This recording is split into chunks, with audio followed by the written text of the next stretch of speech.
Welcome to The Bridge, the official podcast for the University of Maryland, Baltimore School of Pharmacy Patients Program. The Patients Program is the bridge between the community and the researchers. The Patients Program created this partnership to help researchers listen to the community's voice in order to build a bridge to an effective learning healthcare community. Here's your host, Rodney Elliott. Hello, everyone, and welcome to The Bridge. I am Rodney Elliott, the Community Engagement Specialist here at the Patients Program, and we are uber excited to have our first guest to our podcast, Dr. Marianne Cloeren. How are you, Doctor?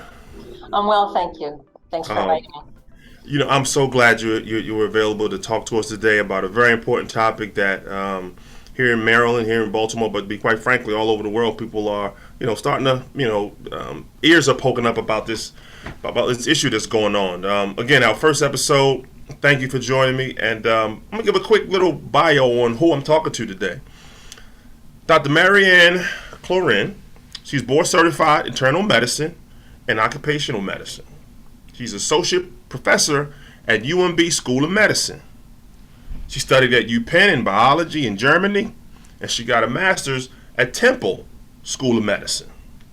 Then she went on to earn, she got an MD at Temple School of Medicine. Then she got a master's in public health at Johns Hopkins School of Hygiene and Public Health. She joined University of Maryland School of Medicine faculty in 2017 as an associate professor of medicine in the Division of Occupational and Environmental Medicine. Doctor, was that good enough? That was sufficient? That was good. You didn't mention my jewelry making. But yeah. And a hobby. Jewelry making. I like it. Well, maybe we'll reach out to you again for our jewelry episode. Okay. But today, that's a good way to soften up what we're going to talk about today. We're going to talk about Monkey Pox. Something that, again, like I mentioned earlier, is, not new, but new to Baltimore with everything that's going on, new to the world as far as, rebounding out of COVID, I would say. Not even going to say rebound. I'm using basketball analogies, but, COVID hit us and it hit us hard. Then all of a sudden you look up, think we're in the clear, and then monkeypox is here. Yeah. The work I do in the community, Dr. Cloeren, I get questions all the time about folks wanting to know information about COVID, about, research, and want to know how can, they stay as healthy as possible. I ask this question to you right now. Let's start off keeping it really simple. What is monkeypox? It's primarily affects the skin. It's a contagious illness caused by a virus. It's not a very common virus. I think it has some similarities. It's not nearly as severe as smallpox, but it has some, it's kind of in that group of viruses. Pox actually refers to infectious diseases that cause skin pustules. So everybody's heard of chicken pox. Some of us have had chicken pox. It's kind of a similar looking kind of rash, but more severe than monkeypox. Gotcha. I do remember chicken pox. My mom used to make a really nice chicken noodle soup. I would stay home from school, and that would be my remedy for chicken pox. I don't think that's the remedy nowadays. You can't go get some chicken noodle soup and get and be done with monkeypox. So, how can it be spread? How can monkeypox be spread? Yeah, the good news about monkeypox is it's not super easily spread. It takes skin to skin contact, the most common way that it's been spread so far is through sexual intimacy. So sexual contact, skin to skin, is the most common way that monkeypox is spread. And we do know that people living in the same household, for example, don't have a very high risk of contracting monkeypox unless there's a lot of touch involved. Gotcha. So it's still the most common way is through sexual contact.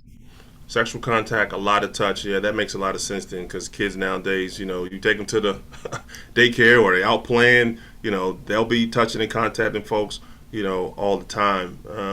So we know what it is. We know how it's spread.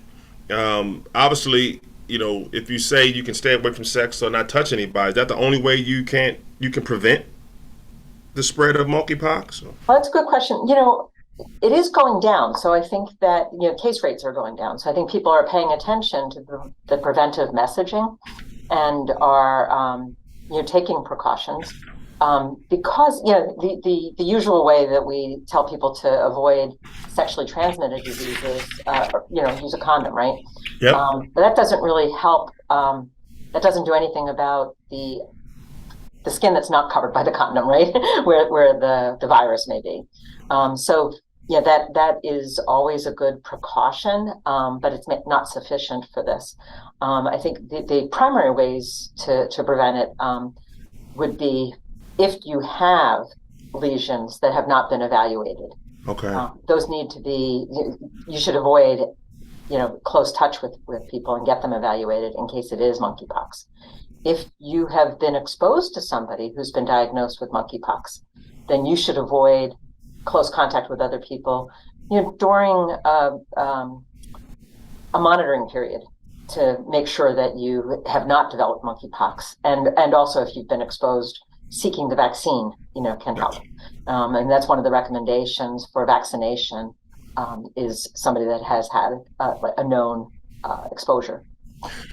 Got you, Doc. And you mentioned the lesions. I mean, it's pretty clear when you see lesions, you definitely want to pay attention to those and go seek medical advice. But, if lesions that's toward the end of monkeypox, or that's after you had it for a while. Is that correct? And if so, if not, what are some other non-lesion symptoms that are out there that, makes people, let me go get checked out, or let me go take a look at this? That's a good question.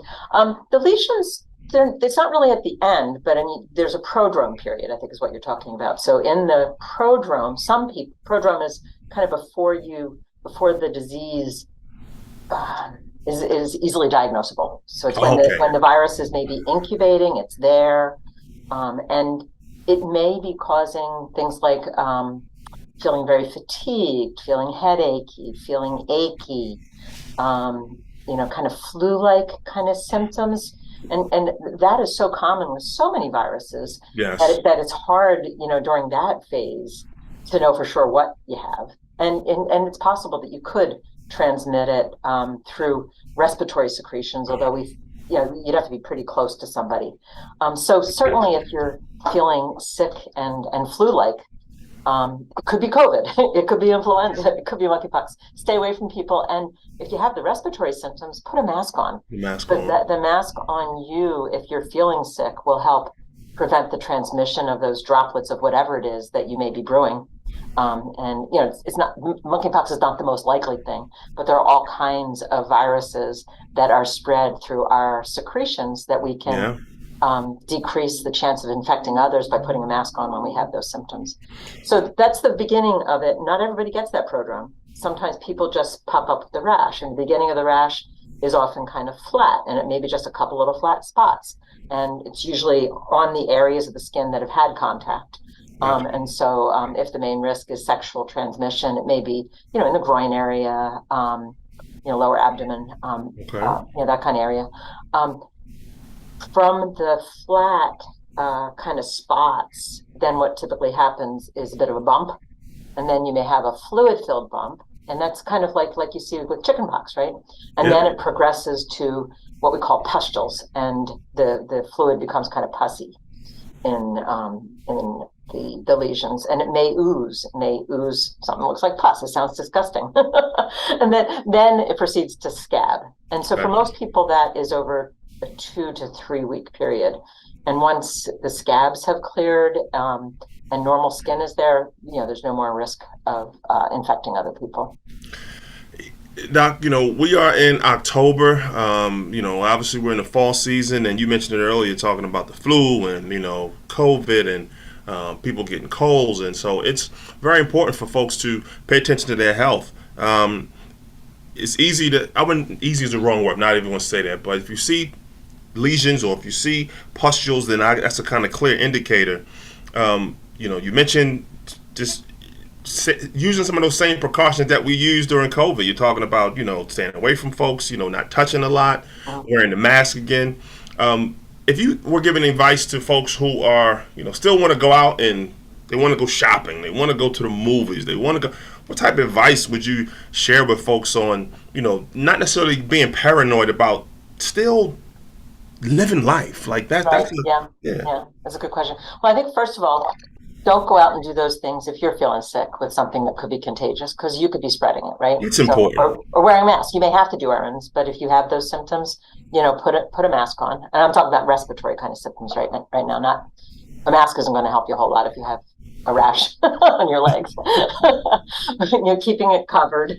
Gotcha. Getting medical attention right away if you get a weird rash, because there are diagnostic tests now.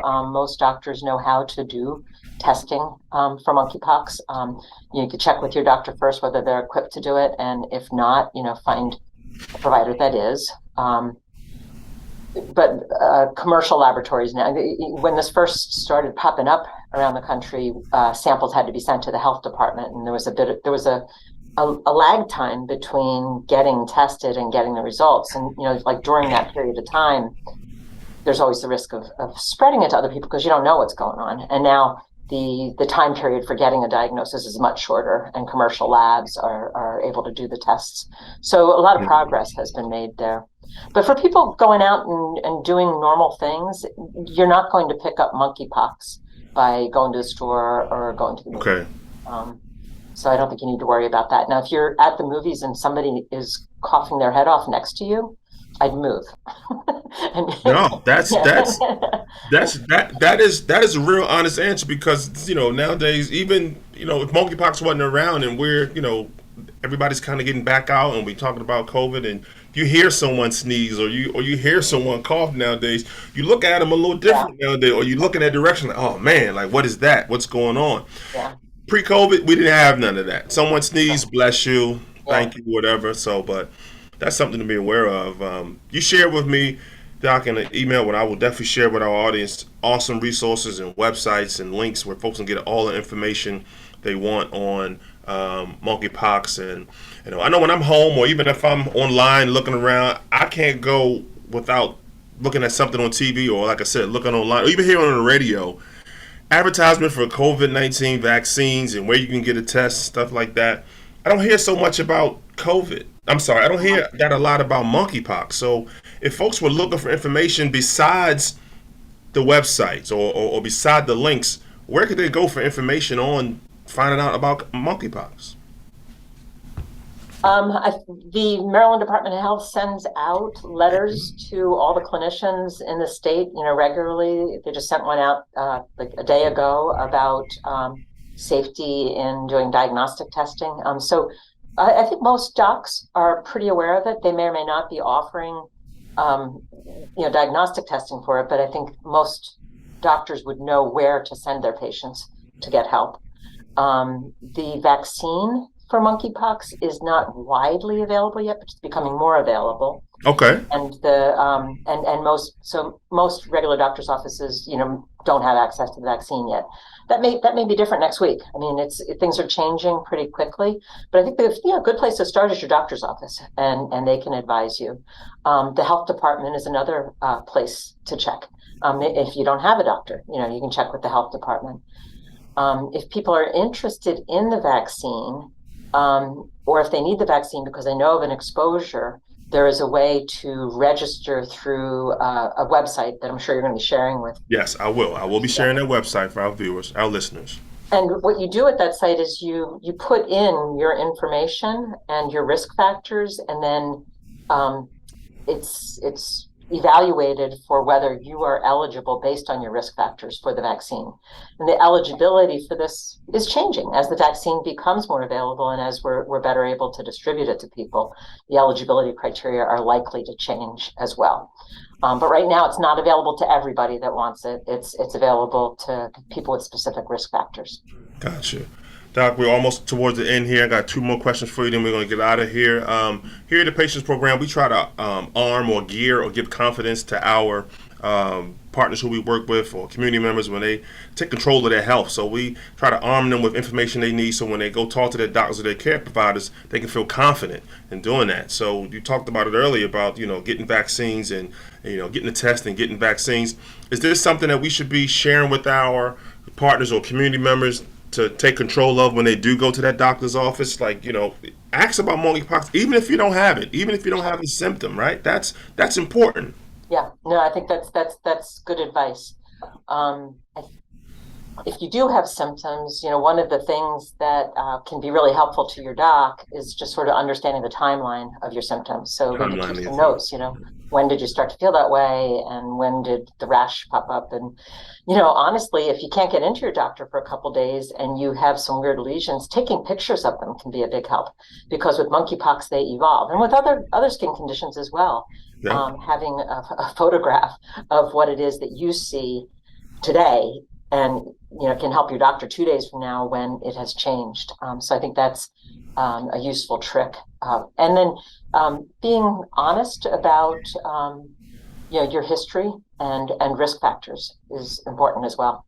Your doctor can't make the best recommendations without really understanding. If he doesn't know, right? That's correct. Dr. Cloeren, so when COVID struck, it was new to everyone. We were kind of learning on the fly. Unfortunately, a lot of folks got sick, and a lot of folks also lost their lives, which is very unfortunate. But it seems like, and again, I'm no professional, it seems like we understand a little bit more about monkeypox and a little bit more prepared this time. What is that attributed to? And then also, is there something that scientists and professionals in your specialty area are still figuring out about monkeypox? Yeah, monkeypox is not a new disease like COVID was, but it's acting differently than the monkeypox that has been seen before in outbreaks. This is the first time that it has spread like so quickly, in this way. And so because this variant, if you will, is acting differently than in the past, there's a lot still to learn about monkeypox. Among the things that we don't know are what's the optimal dose of vaccine. Gotcha. And how effective is the vaccine? When can you count on the vaccine protecting you? Those are questions that still need to be answered by research. They've already kind of modified the dosing regimen to try to make the vaccine more available to more people. So that's something, the effectiveness of that needs to be studied. Kind of the natural course of the disease, and just ensuring. In my specialty is really the risk to people at work, and so healthcare workers caring for people with this, and because that has not been really on the horizon before. Understanding the optimal ways to protect the healthcare workers that are caring for people with this disease. That's exactly why I reached out to you, because I saw that article that you shared with the University of Maryland campus, and along with the other resources that you shared with me as well. I'll be sure to get this to our audience, because we do get questions about issues, about research, particularly around monkeypox. And this information on our first episode of our podcast, I think, is very, very helpful. I think going forward, as we share on this platform, our goal is to provide information and from professionals, from people with lived experiences who can share their thought and start a conversation. So this will be the first time you hear from me. I thank you for joining us today. I won't be a stranger. That's it from us from The Bridge. And thank you guys for joining us today, and pay attention, and we'll see you guys for the next episode. Thank you for listening to The Bridge podcast. To learn more about the Patience Program, visit our website at www.patience.umaryland.edu.